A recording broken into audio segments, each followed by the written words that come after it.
안녕하세요. 저희들은 이제 서울시에서 추진 중인 2040 서울 기본 도시계획에서 최상위 공간계획 중 하나인 보행 일상권이라는 주제를 가지고 발표를 하게 된 팀명 일상속으로라고 합니다.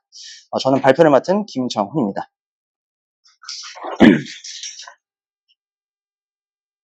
네, 목차입니다. 먼저 이제 도시기본계획과 보행 일상권의 간단한 개념을 설명드리고 선정 배경, 목적 및 필요성을 설명한 다음에 데이터 분석 과정, 결론으로 넘어갈 수 있도록 하겠습니다. 먼저 개념 정의로서 도시기본계획이란 시민들의 삶의 질을 향상시키고 지속 가능한 서울시의 발전을 위한 정책 방향을 제시하는 장기 계획으로서 그중 하나인 보행 일상권은 내가 사는 집을 중심으로 주거를 비롯한 업무, 소비, 여가, 문화 등 다양한 활동을 도보 30분 내로 누릴 수 있는 자족적 생활권을 의미합니다. 서울시에서 실시한 의견조사에 따르면 시민들이 생각하는 도시기본계획의 핵심 가치는 삶의 질과 도시경쟁력을 꼽았으며 이를 통해 서울시는 공간적 범위 및 도시기능에 대한 범위를 구체화하여 지역별 특성에 맞게 사업을 추진할 계획이라고 밝혔습니다. 이에 따라 저희 팀은 서울시보다 앞서 보행일상권 시범사업지역을 선정해서 서울시에 이바지한다는 바람으로 진행해보게 됐습니다. 보행일상권과 관련해서 해외 사례를 몇 가지 찾아보았고 그중 두 가지를 간단하게 소개해드릴 수 있도록 하겠습니다. 먼저 프랑스 파리 같은 경우에는 15분 도시라는 계획을 실천해서 자전거를 이용해 일상생활이 가능할 수 있도록 구역을 조성한 사례가 있고요. 두 번째로 일본 같은 경우에는 고령자 및 노인들이 거주하는 지역에서 일상생활이 지속될 수 있도록 물리적, 사회적 인프라 구축에 기반되는 지역 포괄센터를 건설해서 이를 운영 중입니다. 이에 저희 팀은 현재 서울시의 특정 지역만 집중적으로 발전되어 있는 지역 불균형 현상을 보행 일상권 사업을 통해 완화할 수 있다고 생각을 했고요. 서울시의 인구, 녹지, 역세권, 편의시설 등 다양한 기반시설을 수치화시킨 다음에 분집 분석을 하기 위해 새로운 변수를 생성할 필요가 있다고 판단하게 됐습니다. 최종적으로 생성한 그 변수를 바탕으로 분석을 실시해 보행일상권 시범사업지 후보지역을 선정하는 것이 저희 팀의 목표입니다. 분석 프로세스 같은 경우에는 수집 및 행정동 단위 전처리를 시작으로 파생 변수 생성, 클러스터링 분석 통해 마지막으로 입지 선정 및 결론을 도출하는 과정을 그려보았습니다. 분석에 활용된 데이터의 경우에는 행정동 기본 데이터를 기반으로 4가지 카테고리의 데이터를 수집 진행했고요. QGIS를 활용하기 위해서 공간 데이터도 별도로 수집 진행했습니다. 먼저 데이터 병합 과정입니다. 4가지 카테고리에 포함되는 요인들을 취합한 후에 하나의 데이터 프레임으로 이제 병합을 진행했고 서울시 전체 행정동 426곳 중에 개발 제한 구역 그 동 면적 대비 50% 이상 차지하는 행정구역은 20곳을 이제 제외하고 총 이제 나머지 406곳 행정동을 대상으로 분석을 진행하게 되었습니다. 그 다음으로 이제 강이나 하천이 인접해 있는 행정동의 경우에는 거리별로 이제 가중치를 주어서 2030 생활권 계획에서 정의한 그 수변시설 거리인 800m를 10단계로 나눴고요. 이걸 이제 분할한 다음에 단계별 수치 설정을 진행하게 되었습니다. 최종적으로 병합된 데이터 프레임을 바탕으로 저희는 4가지의 이제 변수를 만들고자 했으며 선정한 요인들이 적합한지 확인해보기 위해 KMO 검정을 진행을 했고요. 확인 결과 이제 평균 신뢰도가 0.5 이상을 만족해서 사용에 적합함을 확인할 수 있었습니다. 검증이 확인된 이제 변수들을 이용해서 저희들은 새로운 파생 변수를 만들었고요. 각각 접근성 지수, 교통 약자 지수, 환경 자족성 지수, 여가 생활 지수라는 이제 파생 변수를 통해 분집 분석을 진행하게 되었습니다. 다음으로 이제 EDA 시각화를 진행해봤는데요. 확인 결과 이제 접근성 지수랑 교통 약자 지수는 특정 행정동의 값들이 상대적으로 큰 것을 알 수 있었고, 환경 자족성 지수랑 여가 생활 지수는 대부분의 행정동들이 비슷한 값들인 것을 알 수 있었습니다. 만들어진 이제 4가지 파생 변수를 이용해서 총 6가지 케이스를 만든 다음에 각각의 케이스를 3가지 클러스터링 분석 기법을 이용해서 확인해 보기로 했습니다. 그래서 저희들이 이용한 이제 기법은 K-민즈, DB-스캔, 계층적 분집 이렇게 3가지를 이용했고요.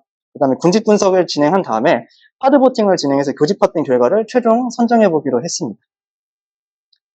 일단은 그 K-민즈 같은 경우에는 일반적으로 실루엣 계수나 엘보우 메서드를 통해서 최적의 군지수를 알아내는 게 맞는데 저희들 같은 경우에는 특정 지수 2가지를 비교했을 시 측정값이 상위인 특정 행정동을 찾는 것이 목적이었기 때문에 저희들 주관적 판단에 따라서 K를 6으로 설정했고 대칭적 군집 또한 K-민즈와 같이 6으로 설정해서 진행을 하게 되었습니다. 클러스터링 분석 후에 케이스마다 가장 많이 겹친 행정도만 선정을 해서 보팅된 결과를 QGIS로 시각화한 결과입니다. 먼저 1차 보팅으로 상위의 측정값이 나온 지역은 총 12곳으로 나왔고요. 그 중에 서울시에서 지정한 보행일상권 대상 지역 116곳과 겹치는 곳은 종로 하나를 빼고 11곳으로 나왔습니다. 그리고 이제 이 12곳 같은 경우에는 지수 평균치를 보면은 타 이제 제외된 행정동에 비해서 지수가 평균치가 좀 높은 것을 알 수가 있습니다. 그 다음에 이제 보팅 결과 중에 가장 많이 중복되는 행정동을 저희가 4군데 최종 선정을 했고요. 시범사업지 홍보 행정동은 확인 결과 평창동, 상암동, 여의동, 반포 본동으로 나왔습니다. 이 4곳의 행정동들은 각 지수 평균치가 다른 행정동에 비해서 압도적으로 높은 것을 저희가 확인할 수 있었습니다. 이제 분석 결과의 신뢰성을 확인하기 위해서 저희가 이제 가설 설정 후에 교차 검증까지 진행을 해봤고요. 가중치 설정 같은 경우에는 이 정책과 관련한 직접적인 선의 연구가 없다 보니까 도시기본계획 보고서랑 그 다음에 이 정책이랑 최대한 유사한 사례 논문을 참고를 해서 중요도 순에 맞게 저희가 수치를 설정을 했고, 교차 검증 결과 하드보팅에서 최종 선정된 4개 행정동하고 일치하는 것을 저희가 확인할 수 있었습니다. 그렇게 해서 선정된 4개 지역에 대해서 간략히 설명해 보도록 하겠습니다. 첫 번째 이제 후보 시범 사업 지역은 이제 평창동이고요. 평창동 같은 경우는 이제 앞으로는 작은 하천이 흐르고 뒤로는 북한산이 있어서 녹지 및 수변 접근성이 높고 미술관 등 이제 전시 시설이 많아서 여가 생활 만족도도 높을 것이라 예상이 되고 있습니다. 다만 이제 평창동 같은 경우에는 거주 인구수 자체가 좀 적기 때문에 다수 인접동들과 연계 필요성이 있다고 판단이 되고요. 두 번째 선정된 지역은 상암동입니다. 다양한 이제 방송사가 밀집되어서 업무 여건과 지역 경쟁력이 높고 이제 한강이랑 난지도 공원도 있어서 삶의 질 향상 또한 기대가 됩니다. 인접동으로는 성산동과 같이 보행 일상권을 추진하면 좋다고 판단이 됩니다. 세 번째 시범사업 후보 지역으로는 여의동입니다. 여의동은 이제 교통 접근성이 매우 뛰어난 지역으로 수변 및 녹지, 업무 여건 또한 매우 좋은 곳입니다. 이제 또한 IFC몰과 최근에 개정한 이제 더 현대 서울과 관련해서 유동 인구도 매우 많기 때문에 보행 일상권을 조성하게 되면 만족도가 매우 높을 것으로 보여지며, 인접동으로는 영등포, 신길, 노량진동이 있습니다. 그리고 이제 마지막 시범사업 후보 지역은 반포 본동인데요. 반포 이제 한강공원 및 종합운동장, 세비섬 등 역시 또한 수변 및 녹지 시설 접근성이 매우 높고, 현재 지금 여기는 재개발 지역을 저희가 확인이 됐는데 도시 재생사업 시 여가 시설만 만약에 충족이 된다면은 보행 일상권 선정 시에 매우 적합한 지역으로 저희가 이제 생각되고 있습니다. 인접동으로는 사당, 방배, 반포동이 있습니다. 끝으로 기대효과 및 한계점입니다. 먼저 저희 프로젝트는 서울시내 지역별 특성과 생활 양식을 고려해서 분석을 진행했다고 생각되고요. 이를 통해서 보행 일상권 시범사업 지역 선정 자료로 이제 활용이 가능하다고 생각이 듭니다. 또한 팬데믹 상황 발생 시에 일상생활을 유지할 수 있도록 여가시설 및 편의시설 인프라를 확충함으로써 시민 누구나 일상생활을 누릴 수 있다고 기대가 되고요. 다만 이제 그 보행일상권을 추진함에 있어서 관계자들 간의 충돌 가능성이 있고, 이에 따라 예상치 못한 변수 발생 가능성이 있다고 보여집니다. 그리고 이제 입지 선정에 대한 기초적인 저희가 제안만 했을 뿐이지, 사실상 이제 그 소요 예산 및 재원 조달 방법이라든지 아니면 이제 구체적인 공간 처리 정책에 대한 전문적 지식이 부족한 것을 저희가 이제 한계점으로 꼽을 수 있겠습니다. 이상으로 발표를 마칠 수 있도록 하고요. 바로 이어서 세종시 공모전 자료 진행하도록 하겠습니다. 감사합니다. 네, 이어서 다음 발표를 진행할 수 있도록 하겠습니다. 현재 세종시에서 스마트시티를 구축을 추진하고 있는 만큼 저희는 머신러닝 기반 모빌리티 스테이션 입지 선정과 대중교통 활성화를 위한 친환경 정책 아이디어를 제안하고자 합니다.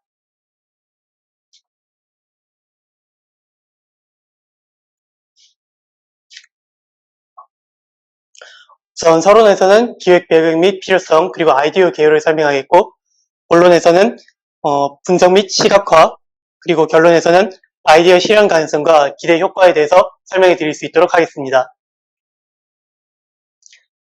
우선 세종시 관련 자료에 따르면은 세종시는 2013년부터 2019년도까지 꾸준히 탄소 배출이 증가했습니다. 그리고 세종시 시민들은 대중교통 만족도에 불만이 있다는 설문조사가 확인되었습니다. 또한 세종시 시민들은 주차와 버스 노선 관련 불편을 겪는 것으로 확인이 되었고요.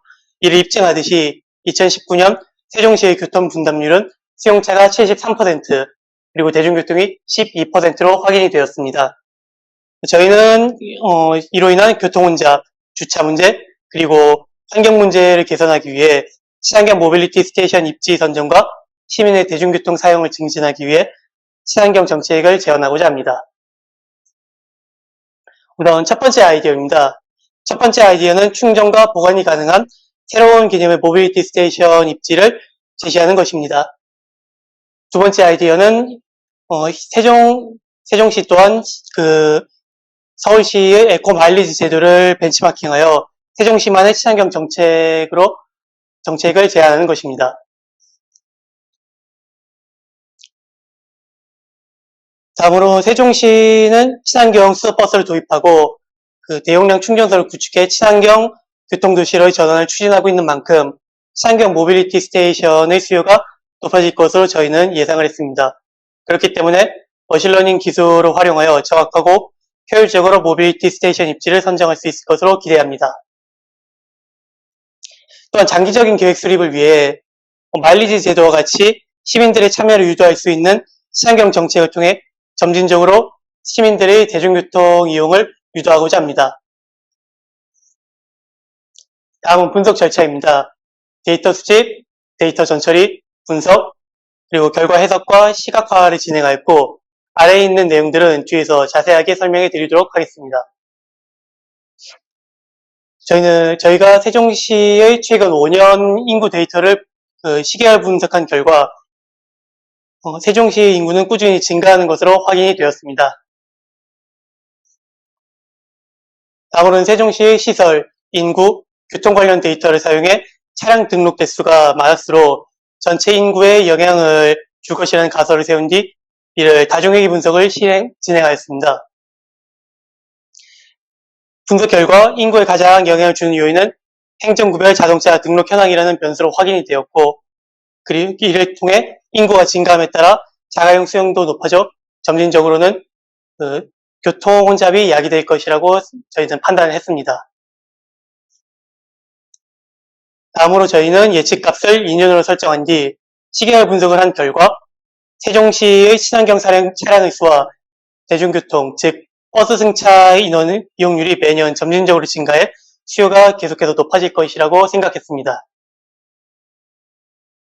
그리고 에코 마일리지 효과를 파악하기 위해 2018년부터 21년까지 서울시의 데이터를 시각화한 결과 온실가스 및 차량 주행거리가 점진적으로 감소함을 확인, 그리고 해당 정책이 환경에 긍정적인 영향을 미치고 있음을 확인할 수 있었습니다. 이에 세종시 또한 이를 적용하면 긍정적인 효과를 볼 수 있다고 생각했습니다. 에코 마일리지 데이터를 대상으로 머신러닝 모델을 개발하고 검증한 결과 시간이 지날수록 손실률과 오차가 낮아졌으며 훈련 데이터 그리고 검증 데이터를 비교한 결과 각 데이터의 예측값 분포와 추세선이 비슷한 형태를 보여 비교적 정확한 모델이 생성되었다고 생각했습니다.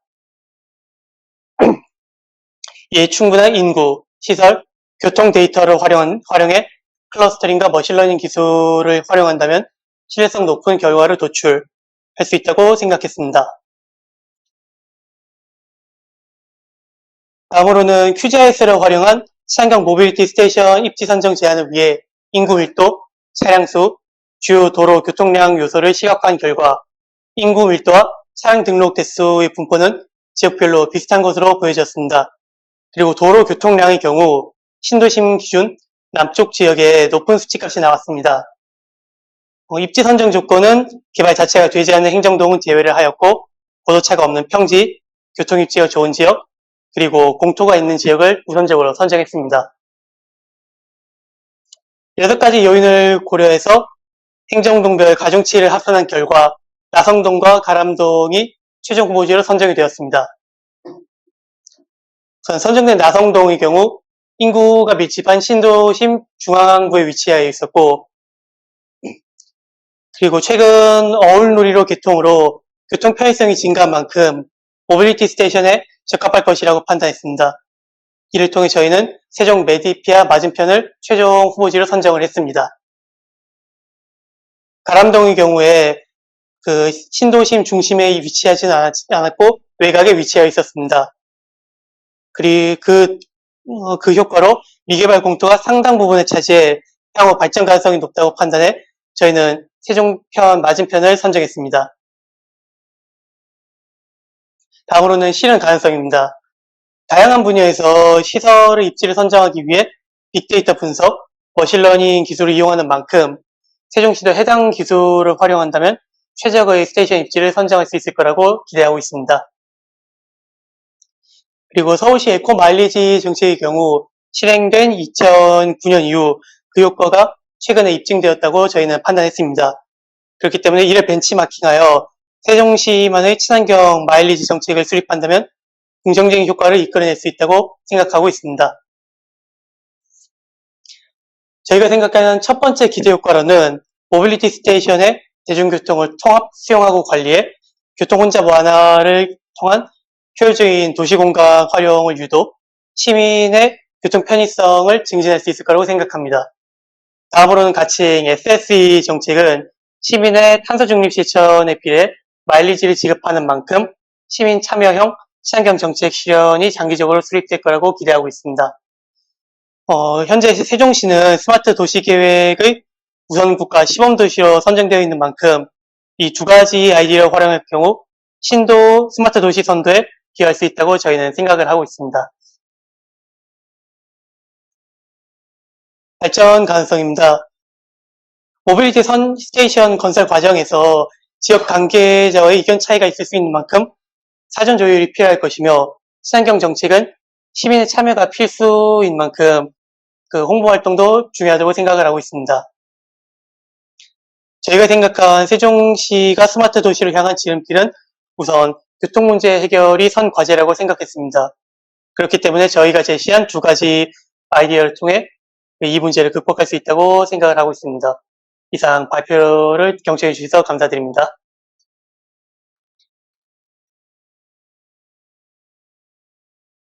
네, 안녕하세요. 이번에 안전비상배 최저입지 선정 발표를 하게 된 오지훈 조혜민입니다. 네, 발표 순서입니다. 개요, 분석 과정 및 방법, 결과 순으로 발표를 진행하겠습니다. 먼저 연구 배경 중 하나인데요. 증가하는 도시 내 번제, 안전비상별로 빠르게 대처. 최근에 서현역이나 신림동 사건과 같이 범죄 위험도가 굉장히 관심도가 높아졌는데요. 그거에 따라 이제 조금 더 신속하게 대응이 가능했더라면 많은 피해자가 더 발생할 수 있었을까에 대한 고민부터 시작했습니다.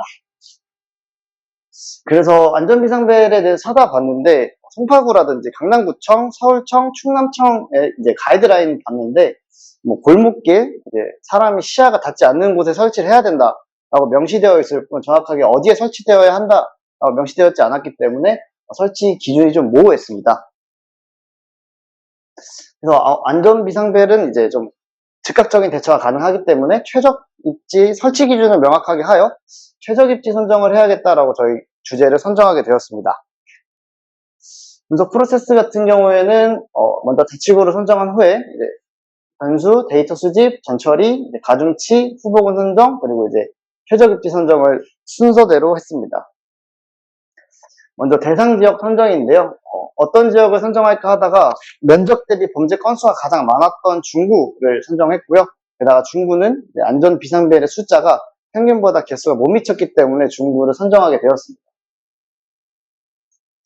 다음은 저희가 이제 사용할 변수인데요. 공적 감지 시설은 이제 경찰서나 이제 지구대 같은 걸 말하고 강력 범죄 발생 장소는 이제 단독주택 및 비아파트, 이제 숙박 및 유흥업소를 의미하고요.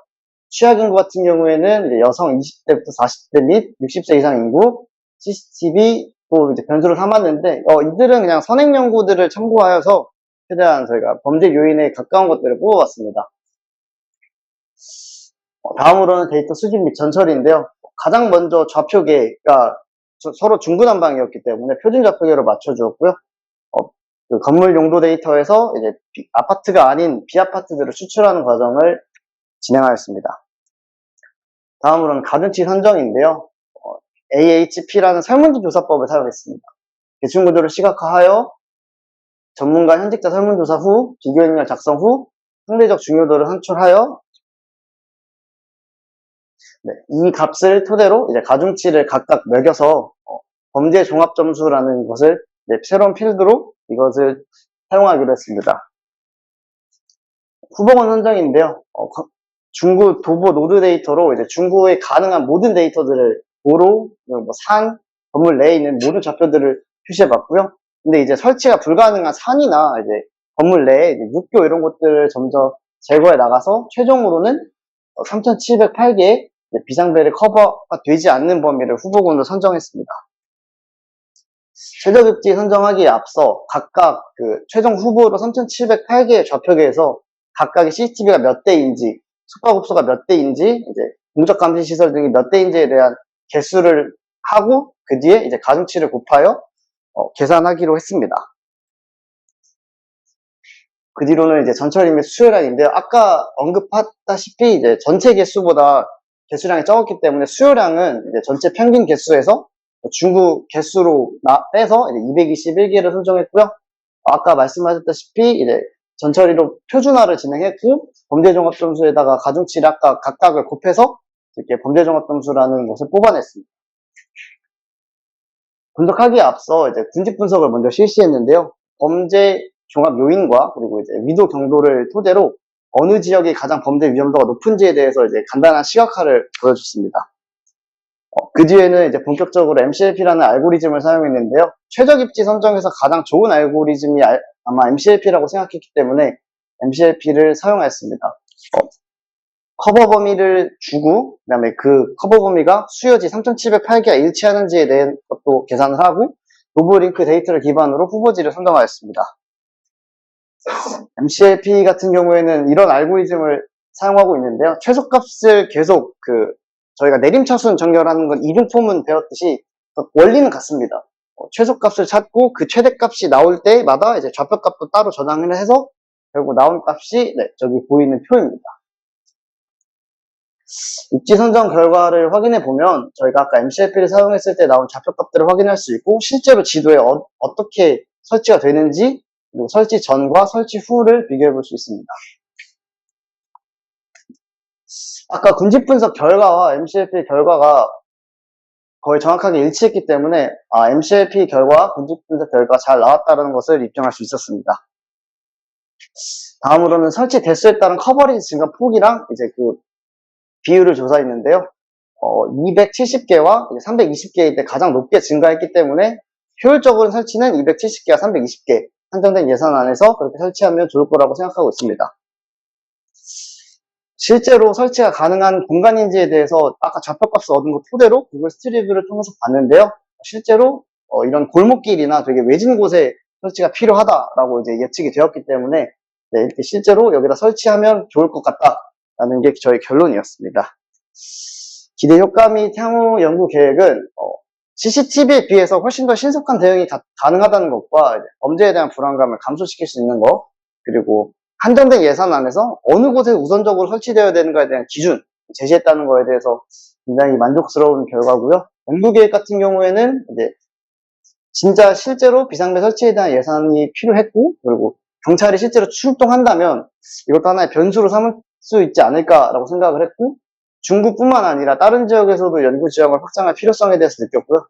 커버리지 같은 경우에는 좀 더 넓은 범위 내에 있는 제품마다 다르긴 한데 그래서 저희가 30m로 했는데 요즘은 이제 중계기를 설치하면서 그 범위를 넓히려고 하는 것 같아서 그거에 대한 정보도 있었으면 좋았겠다라고 생각했습니다.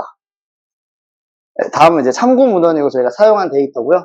이상으로 발표 마치겠습니다. 감사합니다.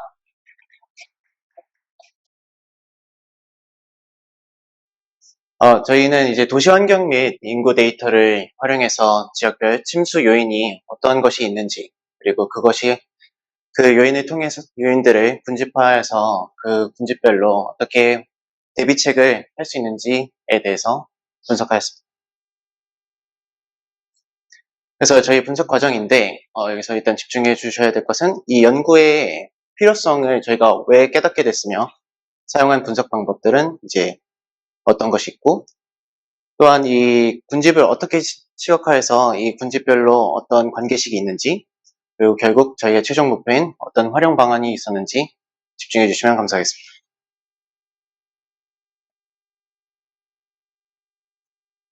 들어가 주시고.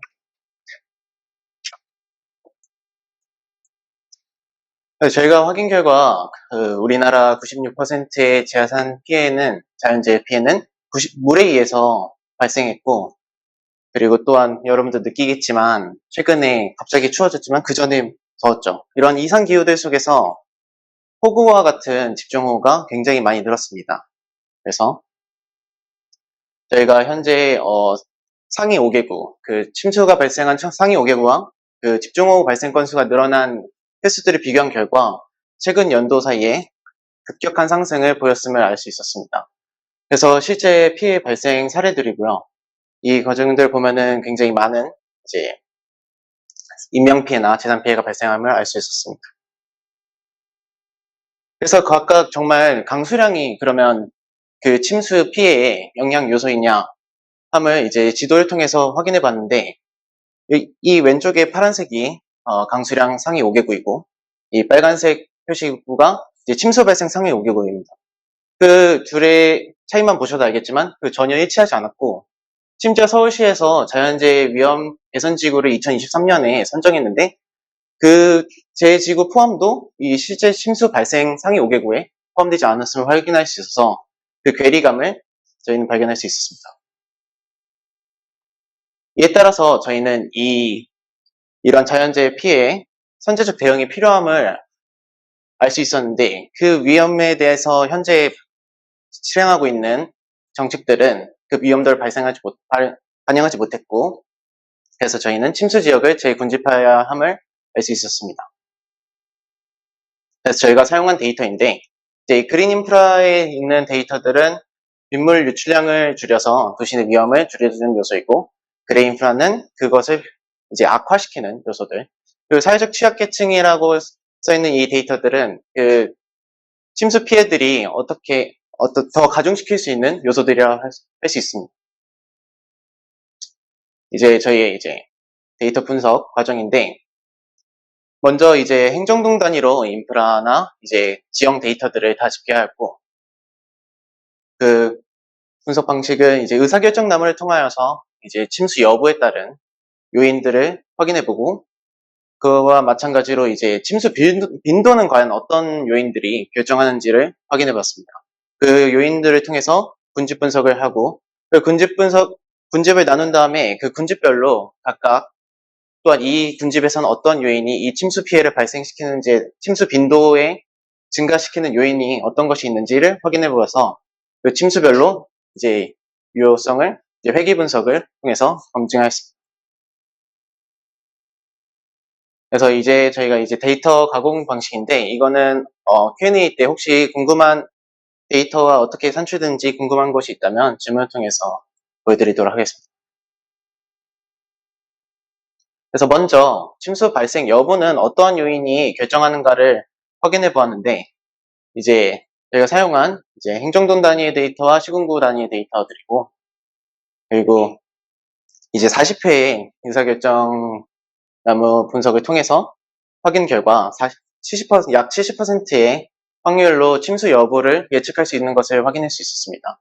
그에 따른 이제 요인들은 이제 기초생활수급자, 노인, 이분위 소득 가구 비율은 이제 하위 40%를 생각하시면 되시고, 이제 장애인 비율과 5분위 소득 가구 비율이 낮음이 이제 그 결정적 요인으로 확인할 수 있었는데, 그렇다면은 사실은 여기서는 저희가 더 이상 확인할 수 없었어서, 이제 여기서 보시면은 침수 발생률을 결국에서 33개의 샘플, 그러니까 전부 침수 발생을 한 결정 과정에서 어떤 것이 있었냐 보니 노인 비율이 높고 이제 기초 생활수급자 비율이 낮은 곳이었고, 침수 발생건이 아예 없는 30건에서는 어떤 일이 있었지 확인해 보니 노인 비율이 낮고 이제 기초 생활수급자 비율이 높고 인구 밀도가 높은 곳이었습니다.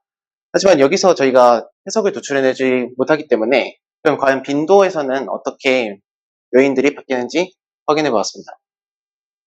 하지만 보시다시피 이제 독립변수가 너무 많기 때문에 차원 저주를 피하기 위해서 이제 주성 분석을 사용해서 차원 저지를 6개까지 낮추면 83% 설명 가능하다는 걸 알았지만 시각화가 이제 불편한 관계로 이 50%의 설명력으로 이제 시각화를 통해 사용했더니 이제 군집이 놀랍게도 3개가 저렇게 싹싹싹 나와서 군집 3개인 것을 확인할 수 있었습니다.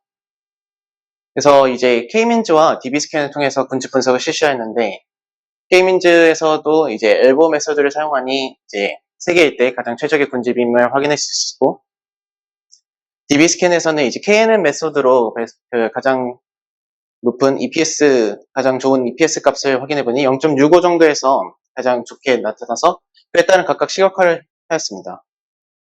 하지만 이에 따른 실루엣 점수에서는 K민즈의 점수가 더 높았기 때문에 저희는 K민즈를 사용했습니다. 그래서 각 이제 군집별로 회귀결정나무를 통해서 이제 분석한 결과이고 이제 R스퀘어의 평균값, 안정적인 값이 K민즈이기 때문에 또다시 K민즈를 선택한 요인이 되겠습니다. 그래서 저희가 이제 그룹을 결국 최종적으로 시각화한 결과이고 그럼 그룹 A에서는 도로율이 높을수록 침수 위험이 증가하거나 도요율이 낮지만 하천과지의 거리가 멀면 침수 위험이 증가하거나 도요율이 높고 인구 밀도가 높을수록 침수 위험이 상승한다는 군집별 특징을 발견할 수 있었고 이 오른쪽에 있는 다중선형 분석식은 비록 이 관계가 선형이 아니지만 각각이 얼마나 영향을 주고 있는지를 수리적으로 표현하기 위해서 저희가 분석하였습니다. 그룹 B 같은 경우에는 이제 도로율이 낮은 지역일수록 침수 위험이 상승하고 도로율이 낮고 치유량이 높을수록 침수 위험이 상승하고 이제 장애인 거주 비율이 낮을수록 침수 위험이 상승한다는 것을 알았습니다. 이제 그룹 C의 경우에는 도로율이 낮고 배수 양호 비율이 낮을수록 침수 위험이 상승하고 도로율이 낮고 배수 등급 양호 비율이 높지만 추정 면적당 시유량이 높으면 당연히 이제 침수 위험이 상승할 것을 확인할 수 있습니다. 그렇다면 이를 해결할 수 있는 시설들은 어떤 것이 있는가 저희가 조사한 결과 하수관거 시스템이라고 이제 도로나 이제 주택가의 배수 이제 시설을 이제 총칭하여서 하수관거 시스템이라고 부르고 빗물 펌프장 같은 경우는 빗물이 이제 도시에 쌓이면 그걸 다시 펌프로 이제 주변 하수나 이제 하역장으로 다시 보내는 것입니다. 임시조류조회 같은 경우는 이제 빗물을 저장하는 공간이라고 생각하시면 되시고 도로물막이파는 도로 같은 경우에는 불투수면이라서 물이 이렇게 스며들지가 않습니다. 그래서 도로물이 이제 주변 상가나 건물들에 피해를 줄 수 있기 때문에 도로 물막이판을 통해서 그 침수 위험을 줄일 수 있습니다. 그렇다면 그룹 A에서 이제 도로율 높은 이제 대림이동, 대림삼동과 같은 이런 지역들은 불투 수면이 높은 것으로 판단할 수 있기 때문에 방금과 같이 도로 물막이판이나 측거 같은 그린 인프라가 그 문제를 해결할 수 있음을 확인할 수 있었고 대방동 같은 경우는 도로율이 낮지만 하천과지의 거리가 멀어 자연 배수가 안 됐을 가능성이 있기 때문에 그것을 자연 배수를 도와줄 수 있는 빗물 펌프장이라든지 아니면 그걸 다시 저장해 줄 수 있는 임시 조류조 설치가 도움이 될 수 있다는 걸 알 수 있습니다. 그룹 B의 경우에는 이제 여기는 도로율이 전반적으로 낮습니다. 하지만 시유량이 높은 것이 이제 침수 위험 발생 요소의 주요 요인으로 뽑혀서 그것은 아마 이 지역들의 특징으로서는 이제 빗물 처리 시설이 부족한 것을 알 수 있어서 빗물 펌프장과 같은 시설이 부족함을 알 수 있었습니다. 그룹 C와 같은 경우에서는 이제 배수 등급 양호 비율이 특징적으로 보였는데 그렇다는 것은 이제 현재 하수 처리 시스템이라든지 맨홀의 관리 상태가 미흡하다는 것을 판단할 수 있어서 하수관거 정비가 필요하다는 것을 알 수 있었습니다. 그래서 저희의 이제 의의는 현재 실제로 서울시에서 굉장히 막대한 돈을 들여서 이 침수 피해를 선제적으로 예방하려고 하지만 그 예방 과정 속에서 사용되는 인프라나 이런 것을 좀 더 효율적으로 사용할 수 있는 분석을 하기 위해서 하였고 그래서 개별 지역에 따른 다른 환경을 요소를 파악하여 각 지역별 침수 피해 원인을 파악할 수 있었습니다. 하지만 한계점으로는 이제 방제 시설의 세부 위치 파악이 어려워서 지역별 방제 시설 최적화가 힘들었고요. 그리고 설치 비용이나 운영 비용들을 확인할 수 없었기 때문에 실질적으로 경제적으로 얼마나 이득이 있을 수 있는지 그것을 파악이 어렵습니다. 또한 홍수 유출 계산을 통해서 홍수 유출은 저류 함수도를 통해서 계산을 하는데 이를 위한 데이터 수집이 또한 어려웠기 때문에 그 유출 정도의 계산이 불가능했습니다. 그리고 마지막으로는 이제 현실적인 문제인데 데이터를 저희가 사용한 방식이 이제 지형 데이터와 인구 데이터나 여러 가지 데이터들을 사용하다 보니까 그 데이터들이 단순한 선형 관계나 이런 비선형 관계적으로도 나눌 수 없었기 때문에 그에 따른 독립 변수의 개수에서 모순이 발생되기도 했습니다. 이것은 저희가 사용한 데이터 목록들이고, 네, 이상 발표 마치겠습니다. 감사합니다.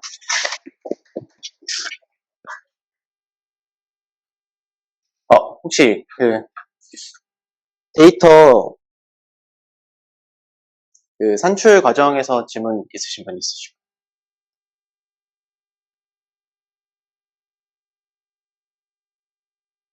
네, 없으면 여기로 마치겠습니다. 감사합니다. 자,